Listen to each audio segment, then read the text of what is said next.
hablando como de individuos en lugar de lo comunal, ¿no? Y entonces es el riesgo de cuando empezamos a hablar de educación multicultural.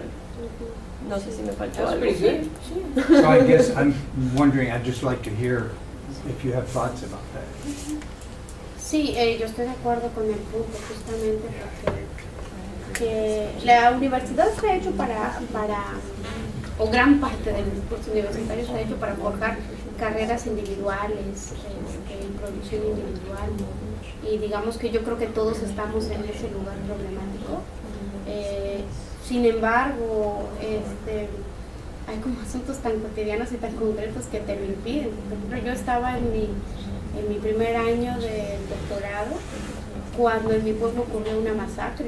Entonces, las comunidades de mi pueblo se habían opuesto contra un proceso de reforma constitucional y también se habían opuesto contra las altas tasas de pago de electricidad y contra el cierre de la carrera normalista, que eso compartimos ahora que me doy cuenta en Chile también y en México, que eran demandas de los estudiantes, pero al mismo tiempo son hijos de los que están en las asambleas comunitarias. Entonces hubo como un ensamblaje de demandas, aunque muy bien estructuradas localmente, se conectaban con demandas nacionales. Entonces se hizo un gran levantamiento, una marcha que después devino un levantamiento y que devino en una masacre. Entonces yo estaba en la universidad y dije, bueno, yo no tengo absolutamente nada que hacer aquí en la universidad y me voy. Entonces me he ido a mi pueblo y colaboré y apoyé lo que pude, y traté de no estorbar en lo que no se podía, porque no corre ese riesgo de llegar a estorbar en vez de ayudar. Entonces, lo que a mí eso me permitió entre poder hacer y armar discursos de interpelación a la dominación, es también lo que me permitió fue históricamente comprender una larga memoria de rebeliones y las distintas formas que cobran las rebeliones indígenas, ya sea por luchas tan abiertas como estas, o como cuando en el 84, y de eso yo me enteré en pleno momento de rebelión, las mujeres se opusieron a la modernización de los temazcales, que son estos baños de vapor donde las mujeres después de haber parido pueden ir a tomar baños, pero también en Totonicapán, por lo menos en mi pueblo, cualquiera se puede ir a bañar a esos temazcales, ¿no? Eso también devino en una gran rebelión en 1984. Entonces, no hay manera, digamos, por lo menos para cierta gente que estamos y que vivimos en comunidades indígenas, a únicamente forjar carreras individuales y privilegiar el individuo como el sujeto de la política, ¿no? Porque es imposible pensarlo en el sentido también, no de la rebelión en este caso, pero en el sentido de que el agua o los caminos, que son como asuntos cotidianos de toda la vida, es producida por trabajo comunitario. Entonces el agua no pagamos un recibo por la luz, sino hacemos trabajo comunitario para la reforestación o para el cuidado de los nacimientos o para hacer faenas, para abrir zanjas, para cambiar las tuberías.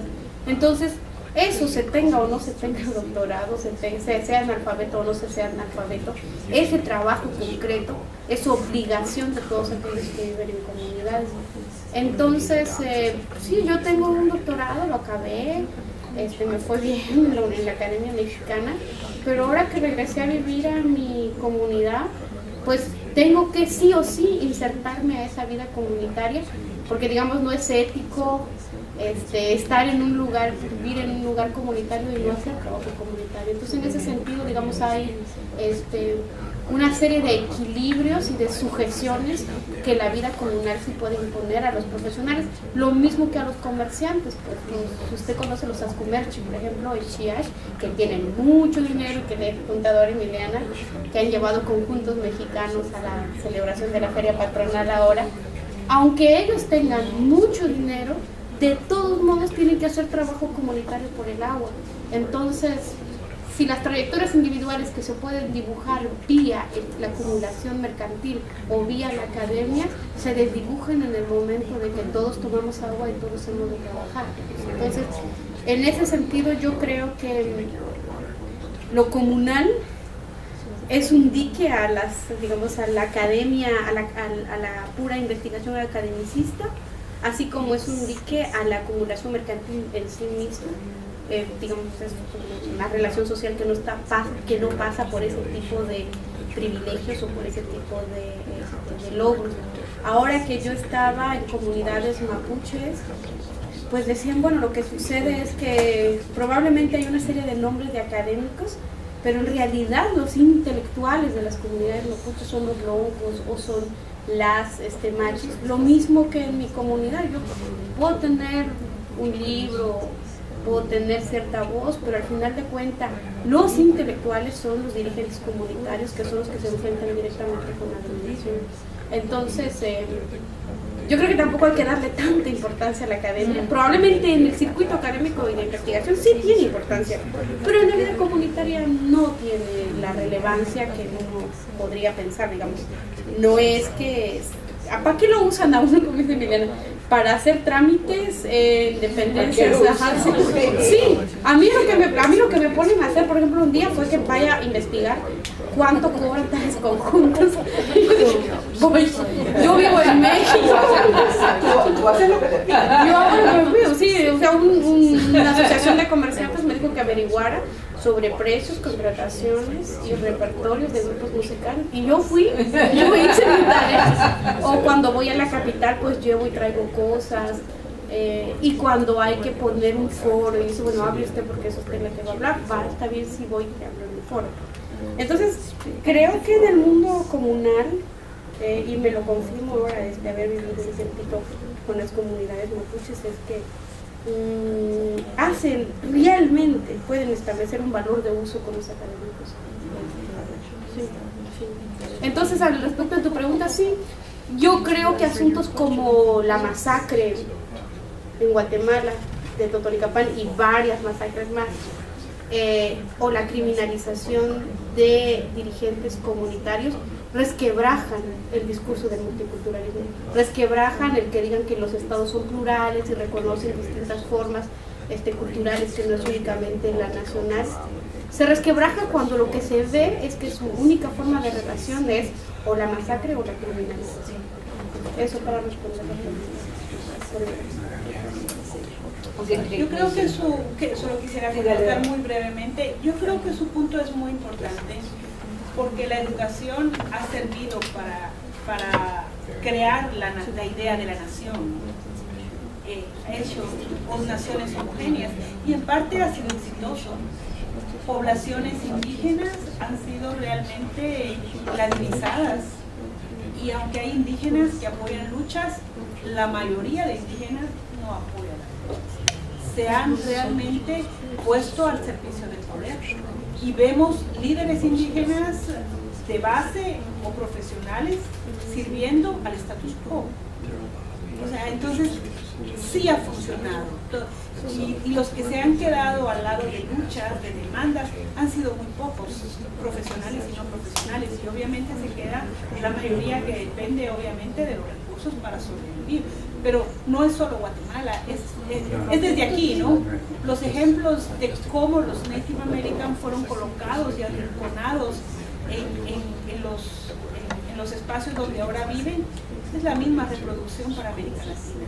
Y yo creo que cada vez más, menos población, cuando vemos los censos, menos población tiene una identidad clara de quién es y de dónde viene, y no la quiere asumir en los censos. Y cada vez más una población asume una identidad mestiza o ladina, olvidando su pasado. Y ahí vemos que sí funcionó el sistema.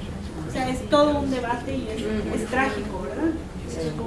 Eso yo lo veo desde la escuela primaria, digamos, en los programas de educación intercultural bilingüe, por ejemplo, en Sudamérica, en los Andes, y la problemática de la asimilación y digamos, la defensa de las prácticas culturales, no solamente la lengua, sino las prácticas culturales de las comunidades. Es algo bien debatido y bien interesante de ver, además de considerar la experiencia universitaria. Thank you.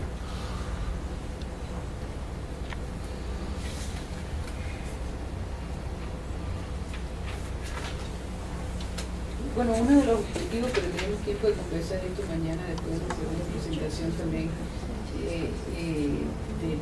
de simposio que empieza hoy, sería pensar en la posibilidad también de articular algo que fuera más útil, aunque sea contratar un De valor de y para que lo vayamos pensando todas y todos y seguir conversando. ¿Pero alguna otra pregunta? ¿Comentario? Yo diría que, digamos, me gustaría, igual yo sé que ahorita vamos a tener tiempo, así que por eso no voy a, digamos, hacer una pregunta tan larga ni nada de eso. Pero sí me gustaría como que escuchar un poquito más, un poquito de la experiencia que han tenido con el tema de cuando habla, sobre todo Gladys, que hablaba sobre cómo la apropiación que hizo el concepto de Guy Rubin del contrato. Entonces, eso desde una perspectiva de, digamos, de colonial, de cómo entender a la mujer o a las mujeres indígenas dentro de una lógica globalizada, neoliberal, de mercado. En fin, digamos que escuchar un poquito más ahora, porque en la clase yo te preguntaré más a profundidad sobre la ¿Sí?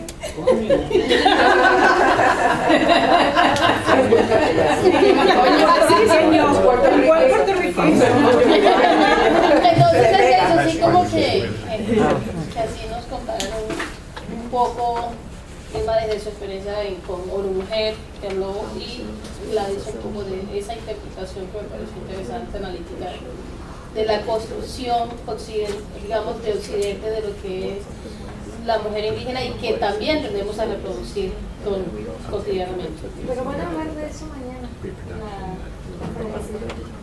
Y además, pero estoy en clases ahora.